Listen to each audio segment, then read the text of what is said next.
অদ্য দারুল উলুম জুবাইদা রহমান ইসলামিয়া মাদ্রাসা ও এতিমখানার উদ্যোগে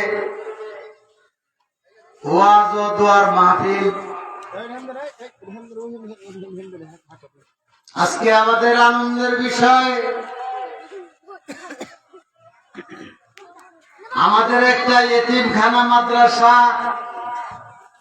দীর্ঘদিনের আশা ছিল, আল্লাহ তাআলা তা বাস্তবায়ন করার সুযোগ করে দিয়েছেন। এজন্য আমি শুকরিয়া জ্ঞাপন করি, আলহামদুলিল্লাহ।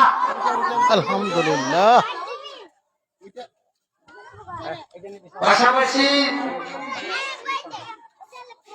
এলাকাবাসী, মুরব্বিয়ানে কেরাম, যুবক ভাইয়েরা যে যেখানে আছেন, যে অবস্থায় আছেন,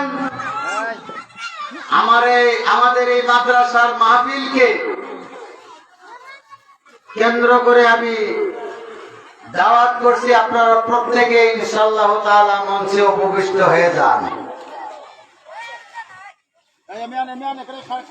আলহামদুলিল্লাহ আলহামদুলিল্লাহ নাহমাদুহু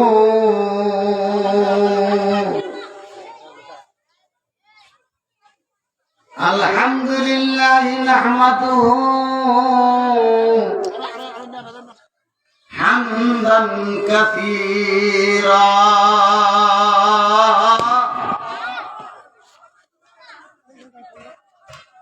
قال الله تعالى في كلامه المجيد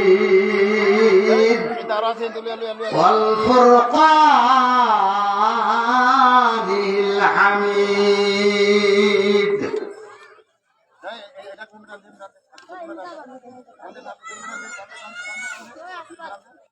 إن الصلاة تنهى عن الفحشاء والمنكر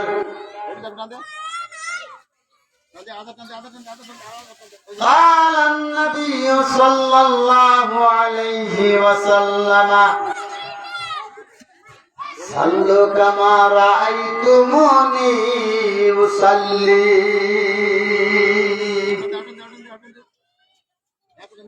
الحمد لله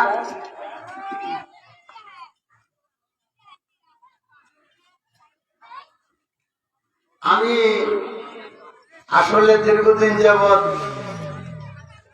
কোন মাহফিলে যাই না, অসুস্থ মানুষ। তারপরেও কর্তৃপক্ষ আমাকে অদ্য জুবাইদা রহমান এতিমখানা মাদ্রাসার সভাপতি হিসাবে দায়িত্ব দিয়েছেন। আসলে এত বড় দায়িত্ব পাওয়ার যোগ্য আমি না, তারপরও শুকরিয়া আদায় করি আল্লাহ তাআলা যেন আমার আজকের এই মাহফিলের দায়িত্ব পালনে সক্ষম হই। পাশাপাশি আমি মূলত আসলে শুভেচ্ছা বক্তব্য করব শুরু করার জন্য। ওয়াজ মাহফিলের সিস্টেম অনুযায়ী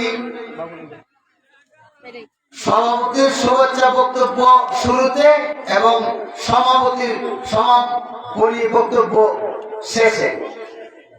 আলহামদুলিল্লাহ, আমি কোরআনে কারিমা থেকে যে আয়াতটুকু তেলাওয়াত করেছি, আমি এটার উপরে দুই কথা বলে শেষ করে দিই। বিষয়টা হচ্ছে, আল্লাহ তাআলা ঘোষণা করেন, ইন্না সলাতা তানহা আনিল ফাহশাই ওয়াল মুনকার। নিশ্চয় নিশ্চয় নিশ্চয় নিশ্চয় নামাজ মানুষকে বেফায়সা কাজ থেকে, খারাপ কাজ থেকে বিরত রাখে।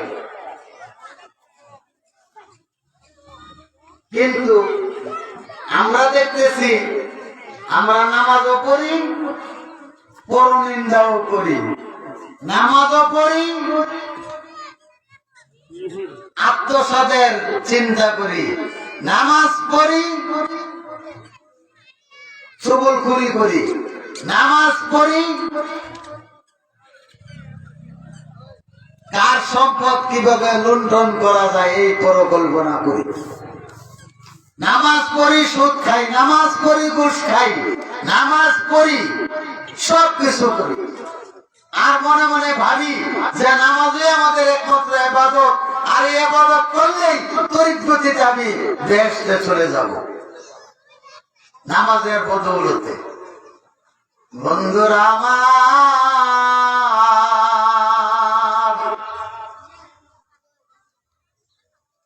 নামাজ পড়লে সওয়াব হয়, কিন্তু এই সওয়াবের দ্বারা আমরা বেহেশতে যাইতে পারবো এই ওয়ারেন্টি গ্যারান্টি আপনি আমাকে কে দিয়েছে?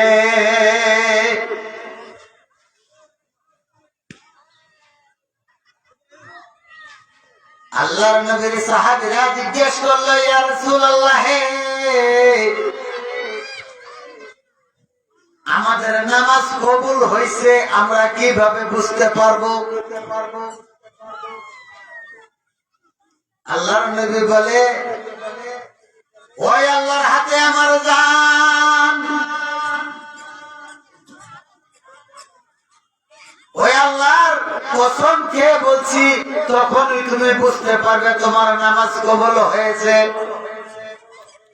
যখন তোমার দ্বারা, তোমার হাতের দ্বারা, পায়ের দ্বারা, চলার দ্বারা, গলার দ্বারা, আচরণের দ্বারা পৃথিবীর কোন মানুষের, জীব জানোয়ারের ক্ষতি সাধন হয় না।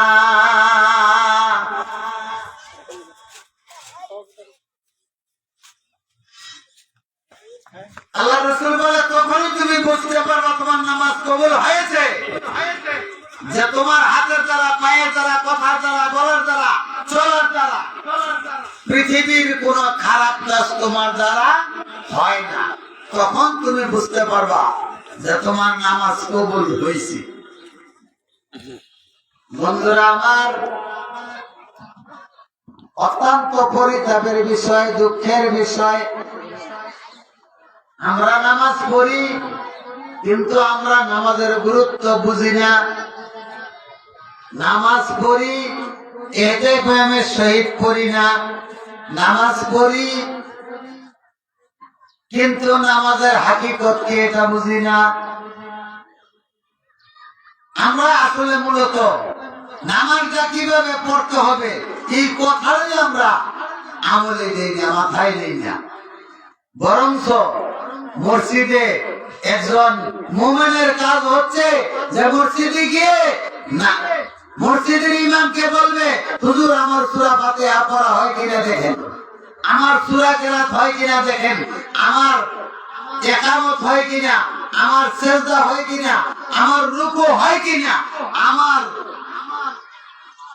দোয়া হয় কিনা, আমার সূরা কেরাত শুদ্ধ হয় কিনা। বন্ধুরা আমার, আমরা এগুলা আক্ষেপও করি না, চিন্তাও করি না, কিন্তু আমরা মসজিদে গিয়া ইমাম সাহেবের ভুল ত্রুটি ধরার জন্য ব্যস্ত হয়ে যাই, ঠিক না? ইমাম সাহেবের ভুল ত্রুটি ধরার জন্য আমরা কি করি? ব্যস্ত হয়ে যাই। ও হুজুর, হুজুরটা পাতলা, হুজুরটা কি পাতলা, আমরা যে ইমাম সাহেব রাখছি পাতলা, ও পাতলা কি হুজুর গেলে আগে আর বল বল করে কথা কয়, পরে যদি না আরে কইব হুজুর যে আমার মসজিদের ইমাম সাহেব খাইতে খাইতে কত মোটা হইছে, এটা লোট তারে না ভারী হয়ে গেছে। কথা কইলে কয় ছাগলের মতন বল বল করে, কথা না বললে কয় হুজুর গুমরা মুখিয়া, গান্দা মুখিয়া, কথা বলে না। হুজুরে মসজিদে গিয়ে জিজ্ঞেস করে, হুজুর বিল্লালের বাপের নাম কি? বন্ধুরা আমার, খুবই দুঃখের বিষয়, হুজুরের বল ধরার চেষ্টা করি, আমি যে নামাজ পড়ি আমার নামাজ হচ্ছে কিনা এটা একবারও আমি চিন্তা করি না। এবং আমার নামাজের দ্বারা আমার ইমানের পরিপূর্ণতা হচ্ছে কিনা, আমার চরিত্র সংশোধন হচ্ছে কিনা। নামাজও পড়ি, জিনাও করি, নামাজও পড়ি, সুদও খাই, নামাজও পড়ি, মিথ্যা কথা বলি, নামাজও পড়ি, গীবত করি, নামাজও পড়ি, ইমাম সাহেবের ভুল ধরার চেষ্টা করি, নামাজও পড়ি, আলেম ওলামার ভুল ধরার চেষ্টা করি। আমরা কিন্তু নামাজ পড়ি সওয়াবের আশায়, বেহেশতে যাওয়ার আশায়। মরদে মারা সরবসরদার খাবেদা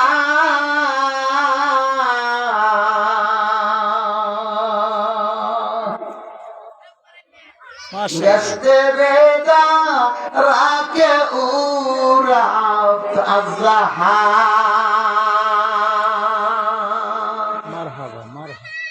বন্ধুরা, আমার কবি বলেন মানুষ খুব ঘুমের মধ্যে, তন্দ্রার মধ্যে আছে। মানুষ কিসের মধ্যে আছে? ঘুমের মধ্যে, তন্দ্রার মধ্যে আছে। যখন তার গুণ ভাঙবে তখনই সে বুঝতে পারে তার রাত্রি যাপনটা কেমন ছিল। তাই কবি ওনার কবিতাতে বলেন মরদে মারা সরবসরদার খাবেদা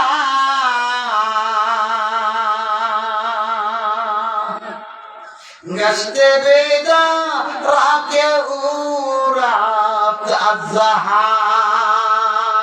মানুষ ঘুমের মধ্যে স্বপ্ন দেখে রাজা হইছে, বাদশা হইছে, বিল্ডিং ওয়ালা হইছে, অনেক কিছুর মালিক হইছে, অনেক বড় পালোয়ান হইছে। যখন তার ঘুম ভাঙে যায়, তার গুণ তার হাতে ধরা পড়ে যায়। তাই কবি বলেন মানুষ ঘুমের মধ্যে আছে, তখনই সে তার ঘুম ভাঙবে যখন তার মরণ তার সামনে আজরাইল হাজির হয়ে যাবে।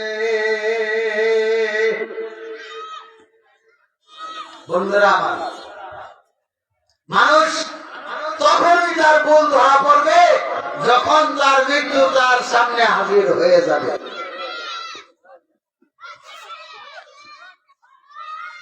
যাই হোক, আল্লাহ তাআলার নিয়ামত। আমি সংক্ষিপ্ত আলোচনা করছি, একটা হাদিসের কথা বলছি। আল্লাহ রাসূল বলে সাল্লু কামা রাআইতুমুনি উসাল্লি। হে রাসূল, তুমি বলে দাও যে তুমি যেভাবে নামাজ পড়ো, তোমার নামাজ দেখে তোমার উম্মতদের যেন নামাজ পড়ে, তোমার সাহাবা আজওয়াইন যেন নামাজ পড়ে। যার কারণে আল্লাহ রাসূল বলছে আমি যেভাবে নামাজ পড়ছি তোমরা এভাবে নামাজ পড়ো। তা নামাজ পড়তে হবে ইমামের অনুকরণে, ইমাম যেভাবে পড়ে এভাবে। কিন্তু ইমামের নামাজের অনুকরণ করব, আলেমের নামাজের অনুকরণ করব, আলেমের ভুল ধরার চেষ্টা করে আগে।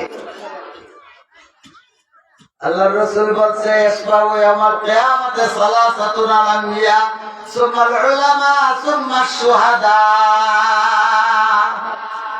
তিন প্রকার ব্যক্তি হাসরের মাঠে সুপারিশ করার অগ্রাধিকার ক্ষমতা পাবে। এক নম্বর হইল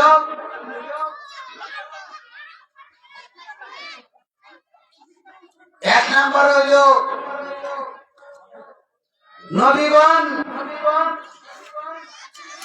এবং যারা শাহাদত বরণ করেছেন, যারা উলামায়ে কেরাম,